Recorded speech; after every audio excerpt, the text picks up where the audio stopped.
and welcome to the Don Bosco Youth Network ZMB. My name is Mumanga, and we welcome you to my vocation story. Today we are here at Thorn Park Community Mary Help of Christians, where we are going to be journeying with Sister Justina, who will be sharing with us her story with you, the young people, and everyone that is following our channel. Sister, good morning, and how are you? Morning, thank you, Mumanga. I'm fine, and how are you? Okay, so thank you very much for taking the time to share with us your vocation story and for letting us understand more about who Sister Justina is. So maybe just to begin with, who is Sister Justina? So, Sister Justina, as you have already said, I'm Sister Justina Mumanga. Sampa is my middle name as well. I'm the fifth born in the family of 7, and we have 5 girls and 2 boys. Okay. Yeah, so my father came from Mporokoso, originally from Mporokoso, and my mother is from Kasama. Yeah, I did part of my primary school education in Ndola. I was born in the Copper Belt Ndola. That's why I did part of my primary education school. Then I did part of my, I did secondary school education in Kasama. Okay. So I was at Laura Girls, which happens to be a Salesian school. Okay. So I'm a past pupil of the Salesian sisters, wow, that actually. is very nice. Okay. Yeah, my mother was a teacher who's retired now. And my father used to work for Zampost. Yeah, but he's late. Okay. All right. So that's very nice. I liked how you mentioned to say you were Laura Girls. So maybe that would actually lead to my next question to say, when did you first start thinking about becoming a religious sister or maybe joining the Salesian Sisters? Because was it that your inspiration came from being a past pupil or being at Laura Girls? How did this journey start? Yeah, so this journey started when I was very young. I was still a young girl in primary school, maybe about grade 3, if I can say. But then it didn't come from me joining, being in a Salesian school, no. So when I was young, I am coming from a family that I can say is religious. Yes. It's a religious family, in a way. So we happen to have a number of sisters and priests, and from both my father's side as well as my mother's side. So actually, the last born in my mother's family is a sister as well. So she used to come home a lot. She used to visit us a lot. And I think it's from her that this thing started in me. Yeah, like when I see her, when I look at her, I just used to feel so happy about everything. And I would tell myself that one day I would want to be like her. Yeah, you know, that kind of a thing. Yeah, but then as I was growing up, even it at one point I went, like I was not anymore thinking about it anyways, until I went to secondary school. Of course, I was in a Salesian school, as I said. And then we used to have time to play, like when we had break time, we would join the sisters, especially lunchtime, because they used to have oratory every day there. Yes. Where our school is, or the school which I was, the Laura Girls, is also a formation house for the Salesian sisters. That's where they start their formation. So we encountered a lot of aspirants there and postulants who used to come during break time, but also lunchtime. Like they would interact with us a lot, and yeah, you know, that kind of a thing.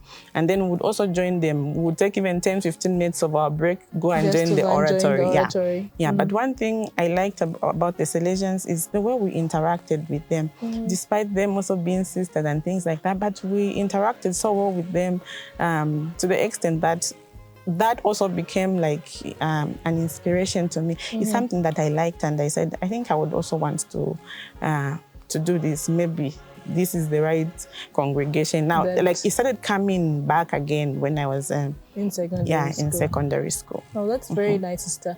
But I would also want to find out from you, were there some struggles in maybe discovering this journey, or did you encounter any challenges, and how did you overcome them? Yeah, I did encounter challenges when I was also trying to discover this. From when I went into secondary school, I started staying with my sister. So my sister was so fond of me. Yes. So every time I talked to her about this, like she would kind of discourage me. She would tell me, no, you also, why would you want to go to be a sister and things like that? Yeah. And then also from my friends, they would tell me, no, just now you can't do that. Look at you, you're beautiful, you are what? Why do you want to be a sister? But you realize that these are friends who are not even Catholics, so maybe they didn't even understand much this thing, and they don't know, I would not encourage you to be a sister and things like that. So at one point, and then another thing, when I finished grade 12, actually I stayed like 1 year at home trying to some young girls, immediately they finish, they go to join. But then I was working, my sister had the shop, so I used to help her in her shop while she goes for work. So that 1 year was a moment of like, I don't know, should I go? Or maybe I should just remain at home and things like that. So it was just, I was not sure. Should I go? I remain? Should I go? Like that. But then one day I received a phone call from one of the sisters who knew me from school. She was my headmistress. Yes. And of course, she knew that I wanted to be a sister because I used to also like join Vocation weekends when they call weekends, I would go and join. So it was time for come and see, like they were preparing girls to go for come and see. So one day she called me, Justina, are you ready to go for come and see? I am coming to pick you up. So I told my sister, listen, sister called and said, she said, no, you're not going, just tell her that, no, I'm not, that kind of a thing. My sister tells me. So I was like, okay, I will tell her. I went to the bedroom, I couldn't tell her. I came back to my sister, I was like, no, let me just go. I know you can't go anyway. In the end, she said, okay, maybe go. I told her, look, it's just come and see. So I will just go, go and see. And then if I feel like this is not what I want, I'll let you know. Anyway, that day sister came. Of course, I didn't go that day, but she came and then she explained about the come and see. Of course, I already had an idea of it because I few times joined the Vocation weekends that they used to have at Laura Girls. So she came and then she told me about it. And then I said, okay, so I can give it a try. Let me go and have this experience. So the time came. I went for this come and see. And of course, my mother would tell my sister, ask her, is this really what you want, And then I said, Mom, it's just come and see. I'm just going to see. I'm not going to be a sister now. I'm just going to see. Then I'll come back. And from there, I will make a decision. So we went for that 3 months experience. I think it was a wonderful experience. I liked it, and already I made up my mind to say, no, I will come back. After that 3 months, I said, no, I will come back. So after the 3 months come and see, I came back home, and then we had about 3 weeks holiday. Then we had to prepare to go for come and see. Now, that day of going also was a struggle for me. Because after finishing school, I was very much attached to my hair because I have long hair, and then it was treated. And when we finished come and see, they told me I have to cut because when you go for formation, they don't allow you. And then that day, to make a decision to cut my hair was really something. I really wanted to go, but to cut my hair, I said, no, I can't. So I told my sister, no, I think I'm not going. So that day we stayed. Then around 16, I told her, no, I think I'm going to the barber shop. Are you sure? I said, yes. So I went. I remember that day I was the last one to reach the formation house. Like, they took me around 19, I think. My sister and the husband took me. Everyone else had arrived, and I went. When I cut my hair, then I went. So now, when we started our formation, as I said, our formation is, there's a school, school where I was. So it became a challenge for me because having been in that school, so most of the students knew me. And then when they saw me, my goodness, they said, no. Everyone was like, no, Justina, you can't, you have to go home. Why are you here? They were like shocked because, as I said, when you start formation as aspirant and postulants, we go to the school to during interact, break time, lunchtime and things. So the first time they saw me, like everything had changed about me. I cut my hair, the dressing, not because you're learning to be a sister, so everything changed. Changes. Yeah. So the experience I had, I was kind of challenging, and sometimes I would think maybe I should just go home. The way they said the prophet is not respected in their own kingdom. Yeah, so it was really a challenge for me, but I think with time they began to get used to it. And then because as students, when I was at Laura Girls, we would already call these aspirants as sisters. And for me, they never called me, my friends, my companions, they would call them sisters and all that kind of a thing. But for me, they would just call me by my name, Justina, and all that kind of a thing. I remember the first time as aspirants, we are new, and then our assistant there in the formation taught us a song, because sisters used to give good morning talks to the students. It was a Friday assembly, so she taught us a song like in the evening to go and sing the following day. So we went to the assembly, and then we were singing this song. We didn't learn it properly, but we could sing. But because I was maybe not the only one making mistakes, there were others but because they knew me, they could shout, Justina, like she doesn't know, that kind of a thing. So it was a moment of a challenge for me, really. A bit of a struggle. But I'd also want to find out, to say, despite all these challenges, what kept you strong during that time of during the time of an aspirant, maybe during your postulant time? What kept you strong, or maybe what kept you in this journey of yours to your vocation? So what I would say is that as we started formation, we were 5 of us. So actually we encouraged a lot each other. So as a group, we were a group that was united, and we really encouraged each other. Maybe also I would say we were a little bit mature in a way. So of course my friends would encourage me a lot to say, no, people will always talk, and you don't have to pay attention to this. It will come to pass, But also our formators that time were good, really. They were really good, and they helped us a lot. And aside that, I also, my family, of course, it was a struggle, especially for my sister. But when I started formation, I think she just said that she has to let go. So she also encouraged me. I remember after the first time of our formation, now it was time to go for holiday. We would talk about it, and she's asking me how was the experience and things like that. And she would just encourage me. I was even like surprised. I said, oh. Then she was Could you also share with us what have been your best moments as an FMA sister, and maybe just some of your highlights? Okay, so some of my best moments as an FMA sister, for me, I am one person who loves community life. So those are moments that have really been the best for me, and especially moments taking small moments of celebrations, for example, like a birthday, celebrating a person, and then community prayer together.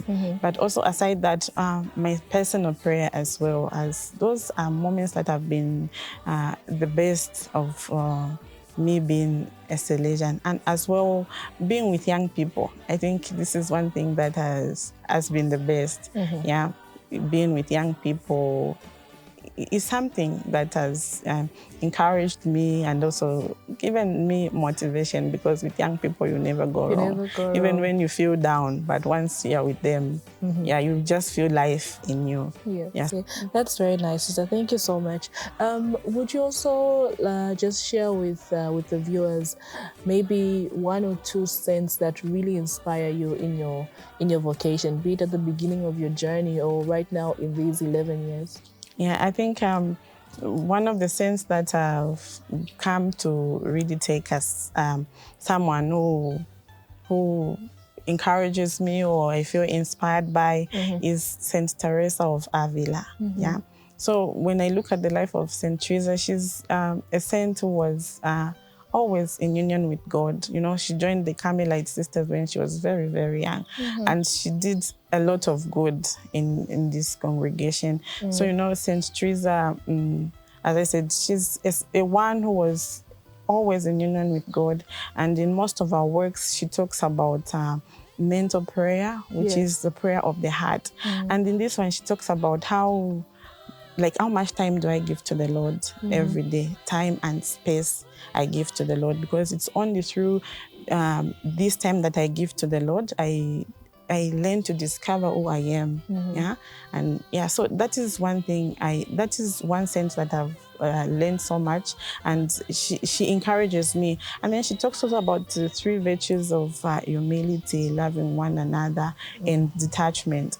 I think when I look at my life, when I talk about detachment is not something that is easy. But being a sister, from the moment you begin formation up to this, it requires a lot of detachment from a lot of things. So when I look at St. Teresa, when I read her life, this also helps me to realize that I need to really detach myself from a lot of things to be able to give myself fully to the Lord. And then the virtue of being humble.